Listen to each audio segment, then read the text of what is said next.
제가 지난 토요일에 생일 케이크 픽업하면서 한국 서점에 들려서 잠 2권을 사왔어요. 가서 살 책이 되게 많을 거라고 생각했는데 생각보다 최신 책이 많이 없었습니다.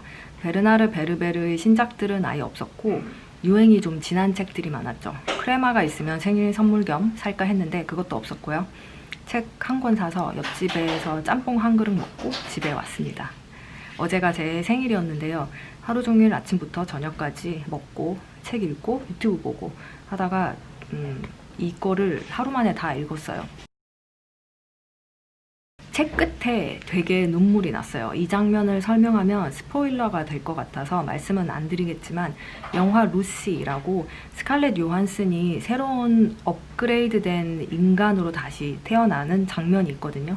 거기서 어머니가 자기를 낳은 순간을 기억하면서 그 순간 자신이 받았던 무한한 사랑과 관심을 느끼면서 그것에 대해서 묘사하는 장면이 있어요.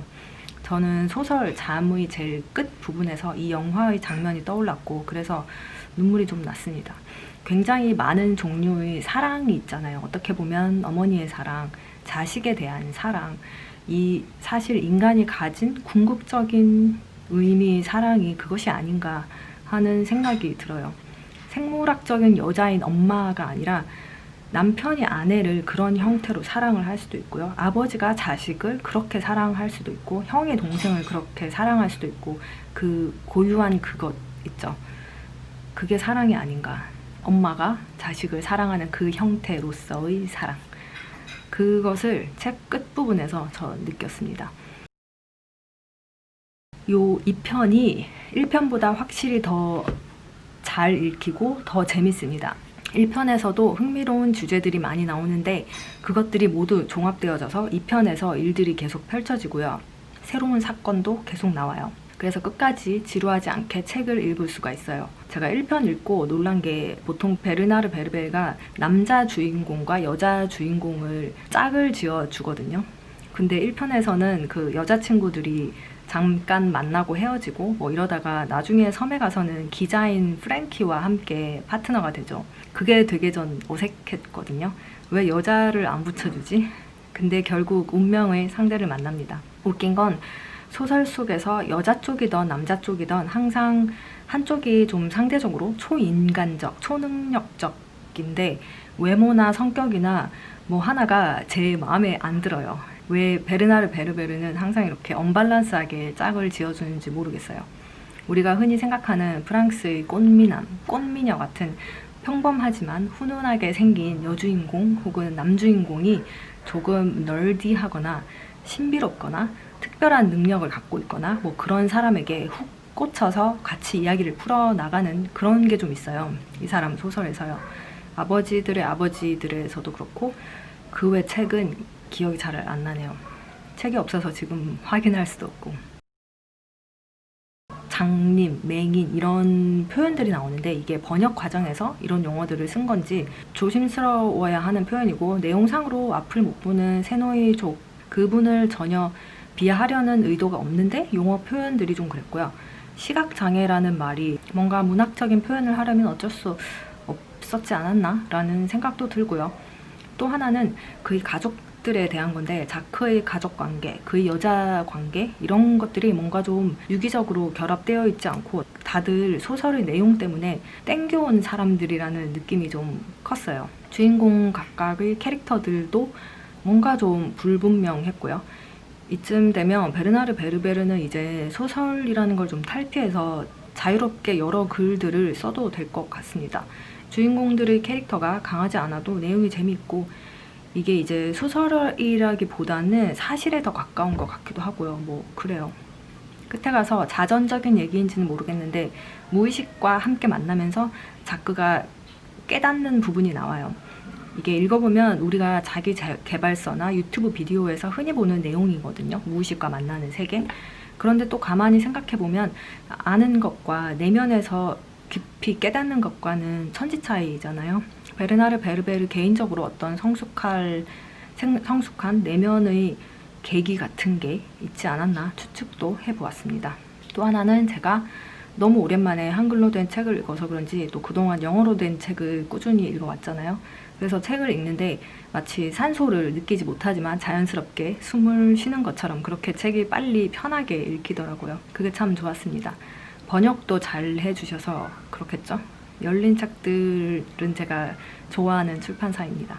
그리고 아니나 다를까 책 끝에 꿈을 적어보라는 메시지가 나오면서 메모장처럼 꾸며 놓으셨더라고요.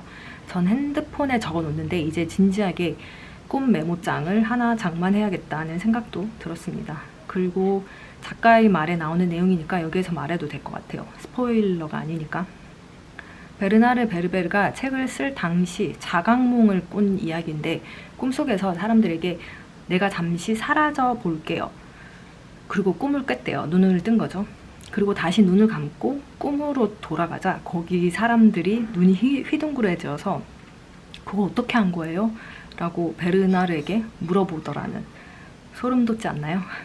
전 이런 경험을 한 번도 한 적이 없어서 너무 부러웠고 일단 전 자각몽을 한번 꿔보는 게 소원입니다. 꿈은 매일매일 저는 꾸거든요. 예를 들어서 꿈에서 제가 벌거벗고 있어요. 그런데 부끄러워하고 있죠. 꿈을 꾸면서도 속으로 아 이렇게 하면 좋은 꿈 아닌데 자랑스러워해야 하는데 혼자 생각하거든요.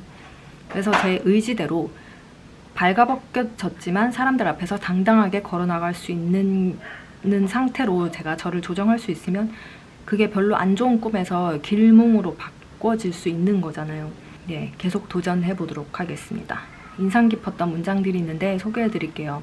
당신이 내 청혼을 받아들이겠다니까 웃는 거예요. 우리 부족은 남자의 의견을 물어보지 않아요. 남자는 여자에게 선택될 뿐이죠. 이 부분은 자각몽을 꾸기 위한 매뉴얼 같은 건데요. 저도 매일 밤 시도하고 있습니다. 그녀는 내가 지금 꿈을 꾸고 있나? 라는 질문을 스스로에게 수시로 던지라고 자크에게 가르친다. 그렇게 하면 꿈속에서도 똑같은 질문을 던질 수 있게 된다고 알려준다.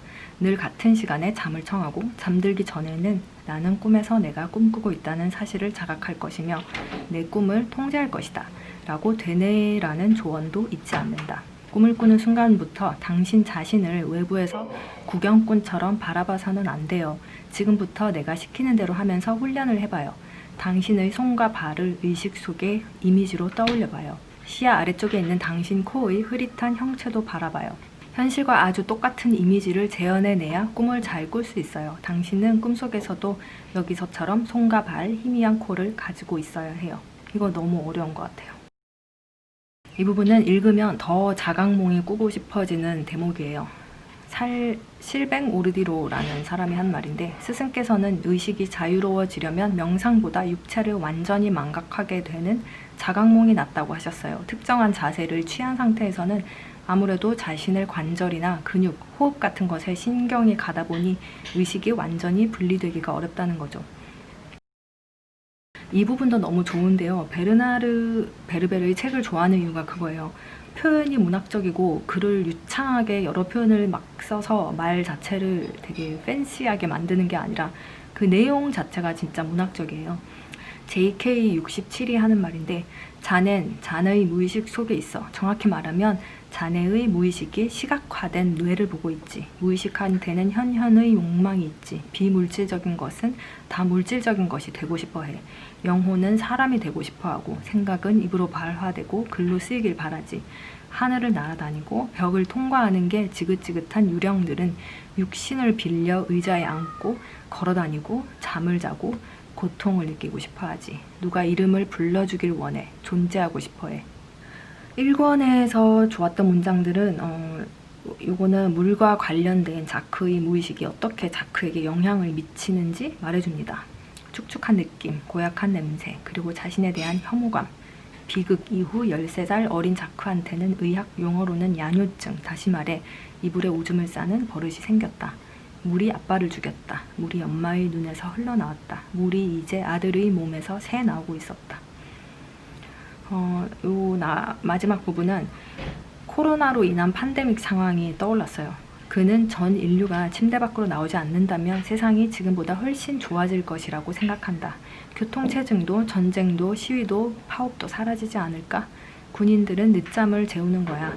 공해를 유발하는 사람들, 불평하고 짜증내는 사람들, 광신도들을 침대에 누워 나처럼 TV나 보게 하는 거야. 덜 먹고 덜 소비하는 세상, 더 조용하고 더 차분한 세상이 될 텐데.